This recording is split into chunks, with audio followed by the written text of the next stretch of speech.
Hello, this is Desi Milusheva, employment counselor with the Neighbourhood group. We offer free services to the job seekers, and right now I want to introduce you to some of our services and more specifically to our resume workshop. I want to tell you about 5 important things you should do with your resume in order to make sure the resume works for you, which means generates interviews. Number 1 that I want to start with is to make your resume visually appealing and consistent. This is very important because the resume is the first impression you create once an employer is reading it. If your resume looks professional, then you look professional in the eyes of the employer. So make sure you format your resume as perfectly as possible. Number 2 will be make your resume easy to read. This is also very important because the employers use surprisingly little time to screen your resume when do the initial screening. And also they deal with surprisingly large number of resumes.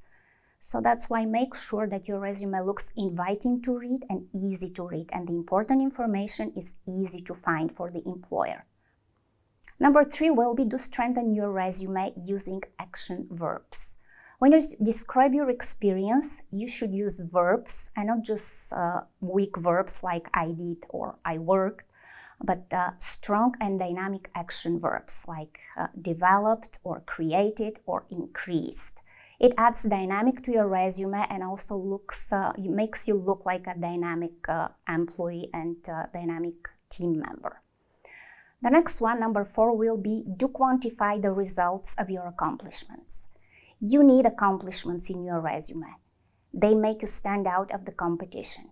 And if you can quantify them, which means adding numbers to them, then your accomplishments will stand out even more. They'll be even stronger.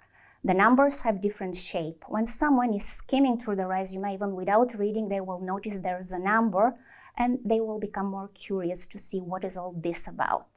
So definitely numbers will give you better chances, some of your statement to get attention.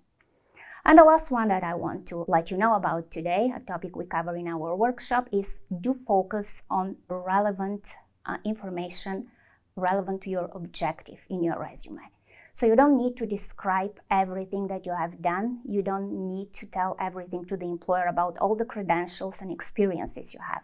You have to stick to what is relevant because the employers are interested in what is in this resume and in this person professional for them. So these are 5 important do's for your resume. If you need more, look for the second part of this introduction, the resume don'ts. And remember, if you need help with your resume, we're here to help.